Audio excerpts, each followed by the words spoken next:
Assalamualaikum warahmatullahi wabarakatuh. Ini adalah video pembahasan soal untuk buku soal-soal Kiat Sukses USDA 2021 Mata Pelajaran IPA terbitan Kabupaten Gunung Kidul, paket 4. Kita mulai dari nomor 1. Perhatikan gambar pengukuran mikrometer berikut ini. Hasil pengukuran mikrometer yang diperoleh adalah Micrometers memiliki dua skala, yaitu skala yang mendatar pada skala utama dan skala yang dapat diputar atau kalau kita lihat yang vertikal. Kita baca pada skala utama dulu. Jadi di sini ada 0, kemudian garis di sampingnya ini mewakili 1 mm. Dilanjutkan ini 2, 3, kemudian 4. Nah, garis di bawahnya atau skala yang kecil yang mengarah ke bawah ini mewakili 0,5 mm. Jadi, kalau diurutkan di sini ada 0, 0,5, 1, 1,5, 2, dan seterusnya. Kita baca yang paling ujung sebelum tertutup oleh skala yang dapat berputar. Nah, jadi yang dimaksudkan adalah yang ini. Nah, di sini kita baca berapa? Coba kita lihat. Tadi ini 0, ini 1, 2, 3, 4. 4,5. Jadi, yang dibaca pertama kali kita mendapat 4,5 mm. Kemudian kita akan tambahkan dari skala yang dapat berputar. Kalau di sini ada 35, ini 40, berarti di antara 35 sama 40 di sini ada 36, 37, 38, 39. Dan seterusnya juga sama, kalau di atas 40 juga 41, 42, 43 dan seterusnya. Di bawah 35 berarti 34, 33, 32, dan seterusnya. Yang dibaca adalah skala pada skala putar atau garis pada skala putar yang berhimpit dengan skala utama. Nah, yang dimaksud yang ini. Nah, ini tertera angka berapa berarti? 35, 36, 37, 38. Jadi lebihnya adalah 0,38. Jadi kita tulis, jumlahkan dengan yang tadi, 0,38. 4,5 ditambah 0,38, jawabannya 4,88 mm. Ada ya, B.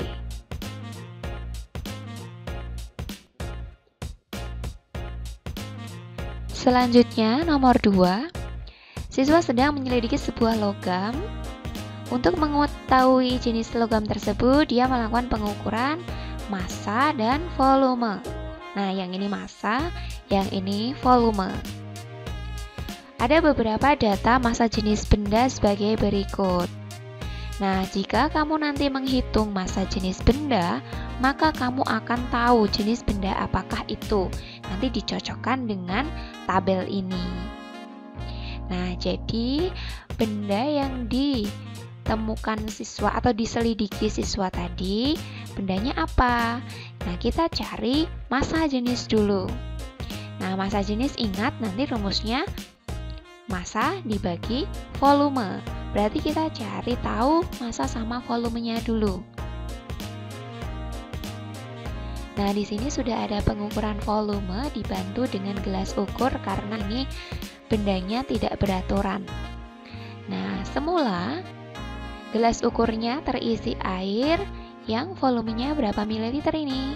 Kalau di sini 50, di sini 100, berarti satu garis mewakili 10 mililiter. Berarti di bawah 50 di sini adalah 40, kemudian 30, 20, dan 10. Nah, airnya ini pas dengan angka 30 berarti. Nah, setelah dicelupi logam tersebut, maka volume air akan naik karena terdesak oleh benda. sampai pada level 50 ml. Berarti volume bendanya sendiri adalah volume akhir dikurangi volume awal dari air yang dicelupi. Berarti 50 dikurangi 30 sama dengan 20 ml. Jadi volume bendanya ini adalah 20 ml. Kemudian kita lihat coba di sini. Untuk satuan massa jenisnya, untuk yang volume ini yang diminta adalah meter kubik. Jadi kita harus mengubah mililiter menjadi meter kubik. Ingat, yang setara adalah liter dengan desimeter kubik. Jadi 20 ml kita jadikan liter dulu dengan membaginya dengan 1000 atau 20 kali 10 pangkat min 3 liter. Nah, 20 kali 10 pangkat min 3 liter ini sama saja dengan 20 kali 10 pangkat min 3 desimeter kubik. Nah, dari desimeter kubik ini kita jadikan meter kubik. Juga dibagi dengan 1000 atau kali 10 pangkat min 3 lagi. Sehingga setara dengan 20 kali 10 pangkat min 6 meter kubik. Kita sudah tahu volumenya. Sekarang kita cari massanya. Nah, massa di sini ditimbang dengan neraca menghasilkan atau terbaca 210 gram. Kita jadikan kilogram karena di sini massa jenisnya satuannya kilogram per meter kubik. Jadi massanya kita harus jadikan kilogram. Dari gram menjadi kilogram dibagi 1000 atau kali 10 pangkat min 3. V sudah ada, M sudah ada, berarti kita langsung cari massa jenisnya. Rho sama dengan M dibagi V, massa dibagi volume. Kita masukkan apa yang telah kita dapat tadi. Kita bisa sederhanakan 10 pangkat min 3 sama 10 pangkat min 6-nya. 10 pangkat min 3 dibagi 10 pangkat min 6 sama saja dengan yang ini pangkatnya min 3 dikurangi min 6 karena pembagian kan. Nah, min 3 dikurangi min 6 sama saja min 3 ditambah 6. Berarti nanti hasilnya 10 pangkat 3. Yang 210 dibagi 20 sendiri ketemunya 10,5. Jadi hasil akhirnya adalah 10,5 kali 10 pangkat 3. Kita kalikan saja menjadi 10.500 kg per meter kubik. Sudah ketemu massa jenisnya, kita langsung cocokkan ke tabel. 10.500 dimiliki oleh perak. Jadi logam yang diselidiki oleh siswa tersebut adalah logam perak. D.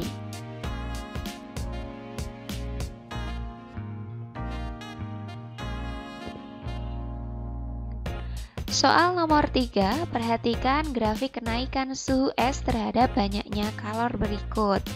Dari grafik di atas, banyaknya kalor untuk meleburkan sejumlah es adalah. Sebelumnya, kuralat dulu nih, ini kan pertemuan antara X sama Y, ini kan seharusnya 0. Jadi kalornya 0, suhunya juga 0, tapi di sini tertulis 5. Nah, ini seharusnya 0. Oke, kembali lagi. Tadi pertanyaannya adalah banyak kalor untuk meleburkan sejumlah es. Baik, berarti kalor sedang digunakan untuk mengubah wujud zat, yaitu es menjadi cair atau melebur. Kalor untuk meleburkan es tidak digunakan untuk mengubah suhu, jadi grafiknya mendatar. Oke, karena suhunya tidak berubah, kalau berubah kan naik, jadi miring ke kanan. Nah, karena tidak digunakan untuk mengubah suhu, suhunya stagnan terus, jadinya cari grafik yang mendatar. Mendatarnya di mana? Di suhu 0 derajat. Karena es melebur itu di suhu 0 derajat. Jadi yang ditanyakan adalah dari titik yang ini ditunjukkan ini sampai ke titik sini. Kalornya berapa? Ya sudah, hanya antara ini. 12.200 dikurangi 2000 sama dengan 10.200. B.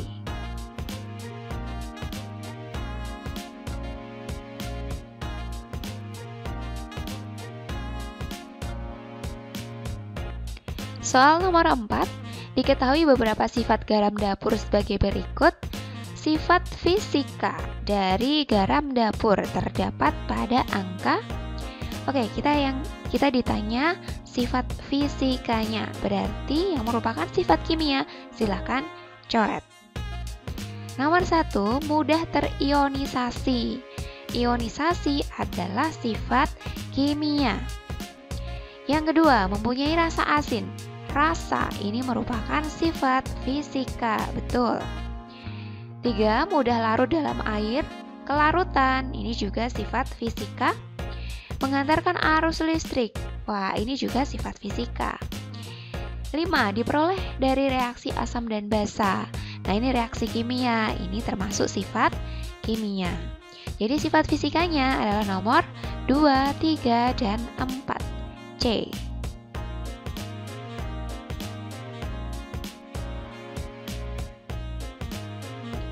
Nomor 5, ada gambar hasil ketikan tiker timer.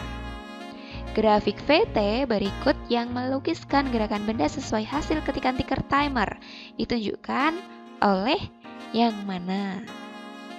Baik, titik-titiknya dari renggang ke semakin rapat, berarti ini adalah GLBB dipercepat. Untuk GLBB dipercepat berarti V-nya semakin naik. Jadi grafiknya adalah yang A.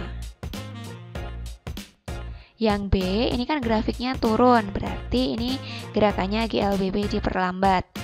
Kemudian yang C ini gerakannya mendatar, V-nya tetap, berarti ini GLB. Kalau yang D, wah ini gerakan apa nih? Yang T-nya tetap, jadi tidak berjalan T-nya, tetapi kok kecepatannya tambah naik. Nomor 5, jawabannya A.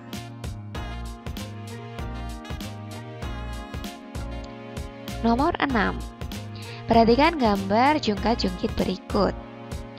Jika jarak PH 1,5 meter, HR 1 meter, agar jungkat-jungkit menjadi seimbang yang dapat dilakukan adalah. Baik, jungkat-jungkit seimbang jika W kali LB, ya, W kali LB sama dengan F kali LK. F kali LK. Jadi yang kiri kali yang kiri, yang kanan kali yang kanan. Jungkat-jungkit seimbang jika perumusan tersebut nilainya sama. Jadi kanan kiri harus sama. Nah, yang kita lakukan apa? Kita coba satu persatu. Opsi A, menggeser beban 200 Newton sejauh 30 cm menjauhi H. Tadi H-nya kan 1,5.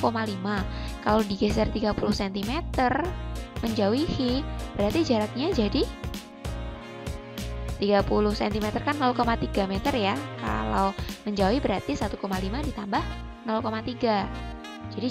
Jadi LB-nya adalah 1,8.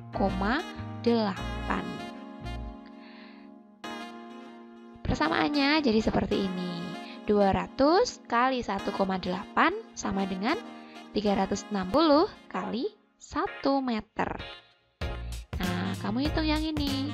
Hasilnya adalah 360. Yang kanan juga 360. Oke, berarti kita sudah tahu jawabannya. Sama kan nilainya, berarti yang A dengan menggeser beban 200 Newtonnya 30 cm menjauhi H, nilainya akan sama, berarti jungkat-jungkitnya sudah seimbang. Jadi ini jawabannya A. Oke, kita cek yang B, C, sama D. Untuk yang B, menggeser beban 360 sejauh 15 cm mendekati H. 360 digeser mendekati H sejauh 15. Berarti jadi berapa?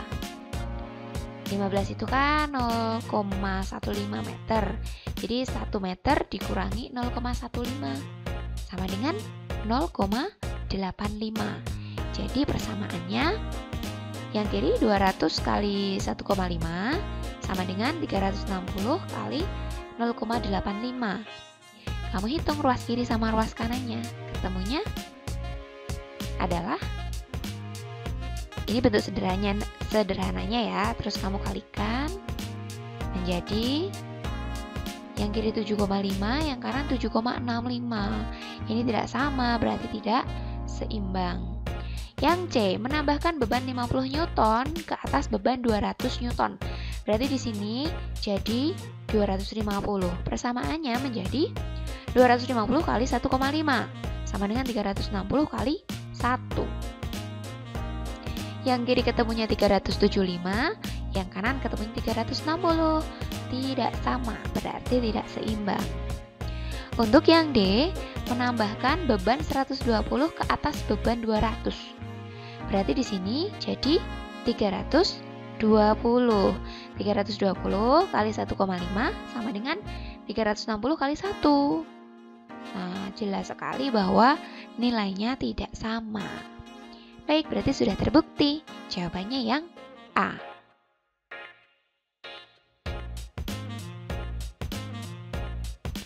Next, soal nomor 7. Perhatikan gambar gerhana matahari berikut. Pertanyaannya, manakah yang gerhana matahari total dan mana yang gerhana matahari sebagian? Yang kita cari tahu adalah letak buminya. Untuk gerhana matahari total, gerhana matahari ini terjadi saat sinar matahari yang menuju bumi terhalang sepenuhnya oleh bayang-bayang bulan. Pada saat itu, kedudukan bumi, bulan, dan matahari berada pada satu garis lurus. Ini yang namanya gerhana matahari total. Kalau gerhana matahari cincin, gerhana matahari ini terjadi saat bumi mengalami lanjutan umbra bulan, yakni saat bulan berada pada titik terjauh dari bumi. Nah, di sini bumi itu dikenai lanjutan umbra bulan. Gerhana ini bisa ditandai dengan adanya garis cahaya membentuk lingkaran cincin yang memiliki lubang hitam di tengahnya. Nah, itu yang terjadi jika terjadi gerhana matahari cincin. Kemudian terakhir gerhana matahari sebagian. Gerhana matahari sebagian terjadi saat sinar matahari yang menuju bumi terhalangi oleh bayang-bayang penumbra bulan. Ketika gerhana ini berlangsung, akan terlihat sebagian cakram matahari tertutup cakram bulan. Berarti kita sudah tahu ya yang mana gerhana matahari total sama yang mana gerhana matahari sebagian. Jadi untuk gerhana matahari total, buminya terletak di sini. Jadi bumi, bulan, matahari ada segaris lurus. Nah, ini nomor 3-nya karena mungkin buminya ini diwarnai hitam jadi nggak kelihatan. Jadi 3-nya itu di sini. Gerhana matahari total buminya di nomor 3. Nah, untuk yang gerhana matahari sebagian berarti kalau nggak 2 ya 4. Jadi tadi ini di samping kan, kalau nggak 2 ya 4. Pasangannya 3, hanya 1, jadi ini 3 dan 4. 7, jawabannya C.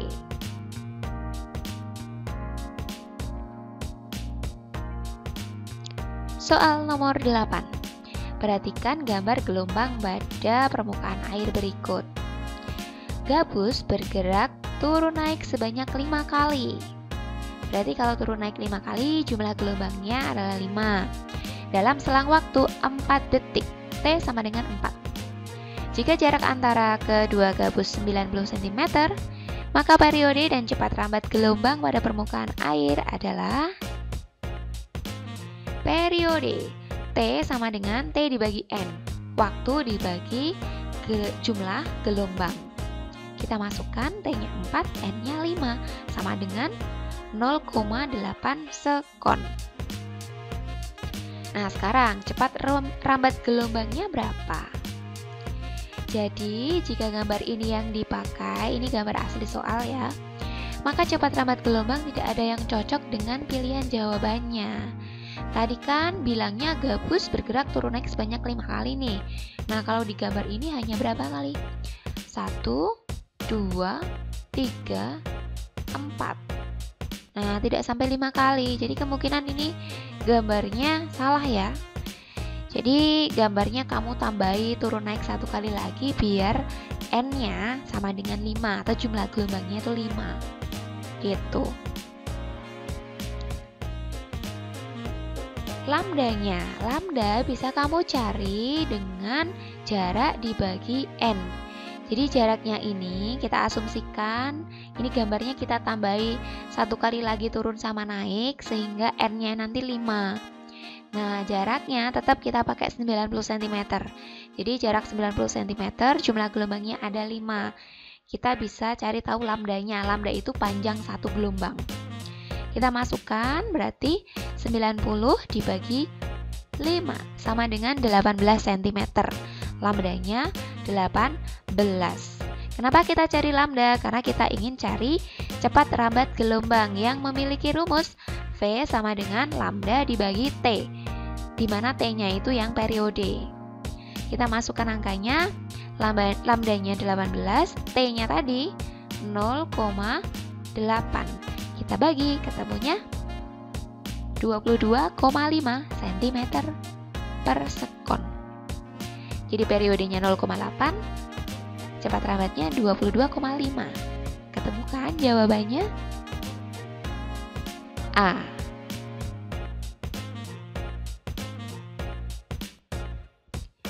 Soal nomor 9. Dua benda bermuatan listrik diletakkan berdekatan seperti gambar.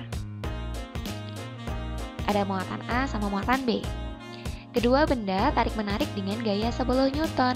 Jika muatan benda A diperbesar menjadi 2H1 dan benda B diperbesar menjadi 3H2 dan jaraknya dijauhkan menjadi 2R, 2 kali lipatnya berarti, maka gaya tarik-menarik antara benda A dengan benda B menjadi berapa? Ini tuh berkaitan dengan hukum Coulomb, di mana persamaannya F sama dengan K kali H1 kali H2 dibagi R kuadrat. F-nya adalah gaya tarik atau gaya tolak-menolak antara dua muatan. Kemudian K-nya itu konstanta Coulomb, H-nya itu besar muatannya, R adalah jarak antara kedua muatan.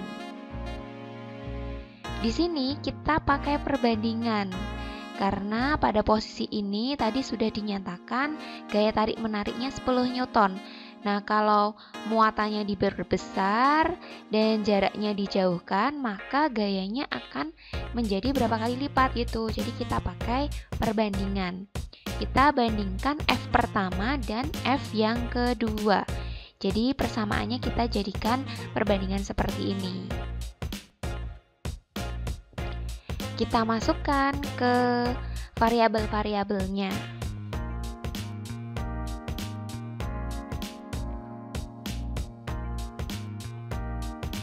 Baik, setelah kita masukkan, gayanya yang pertama tadi kan 10 ya. Kemudian yang pertama ini kita pakai variabel sesuai persamaannya. Yang kedua, H1-nya diubah menjadi 2H1 kan tadi. H2-nya diubah menjadi 3 kali H2. Jaraknya diperbesar menjadi 2R atau 2 kalinya. Kita bisa sederhanakan dengan cara mencoret-coretnya. K-nya karena sebuah konstanta berarti nilainya sama, bisa kita coret. H1, variabel H1-nya bisa kita coret. Variabel H2 bisa kita coret juga. Tinggal 10 per F2 sama dengan 1. Ini kan sudah hilang semuanya, maksudnya sudah jadi 1. 1 dibagi R1 kuadrat.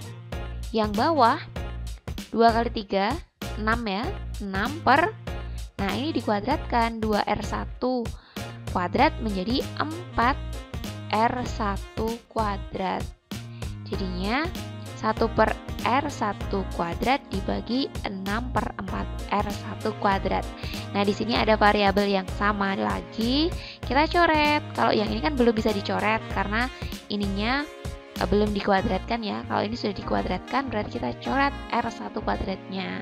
Diingat-ingat, kalau kamu belum mengkuadratkan duanya itu jangan dicoret dulu. Nah, kalau sudah dihitung bisa kalian coret. Sehingga sisanya yang ruas kanan 1 per 6 per 4. Kalau yang kiri masih sama. Nah, 1 dibagi 6 per 4 bisa kamu balik menjadi 1 kali 4 per 6. Berarti ini nanti ketemunya 4 per 6, kan 1 kali 4 per 6. Karena kita mau cari F2 biar gampang, F2-nya kita taruh atas. Jadi dibalik, F2 per 10, kemudian ini tadi kan jadi 4 per 6, dibalik menjadi 6 per 4. 10-nya kita pindah ruas ke kanan, tadinya dibagi menjadi dikali. Ini bisa disederhanakan, dicoret, dibagi 2 semuanya. Yang atas 3, yang bawah jadi 2. 3 kali 10, 30, 30 bagi 2, 15. Jadi gayanya setelah diubah-ubah tadi, diubah besar muatannya sama diubah jaraknya, gayanya menjadi 15 Newton.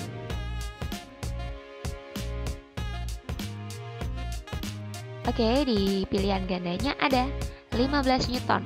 A.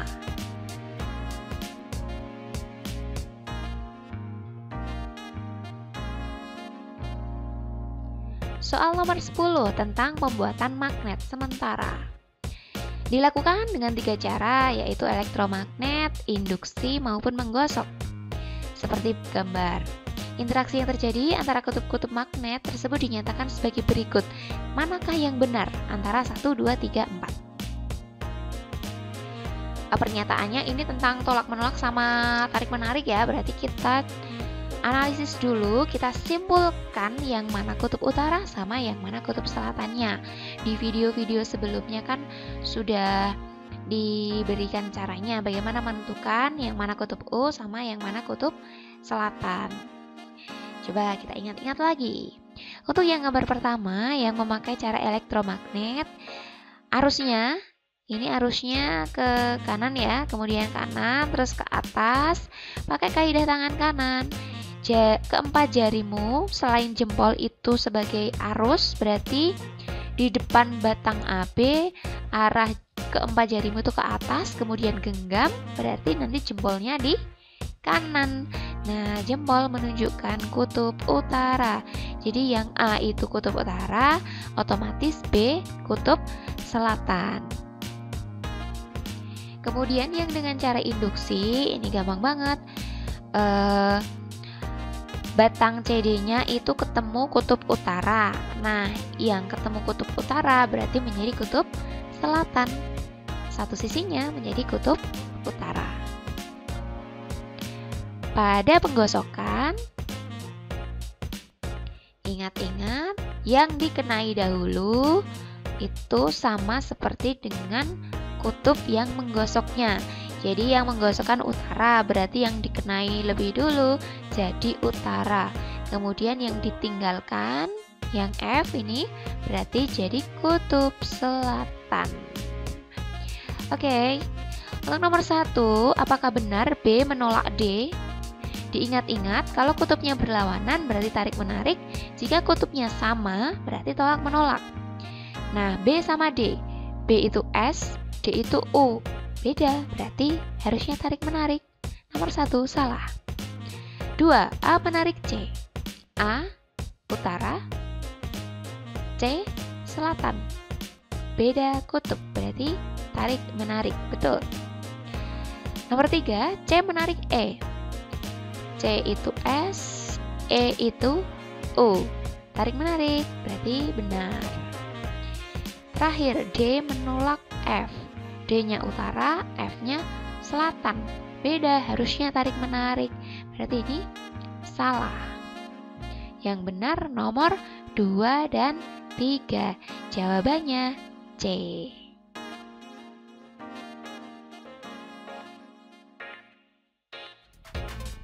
Untuk nomor-nomor selanjutnya, ditunggu di video berikutnya.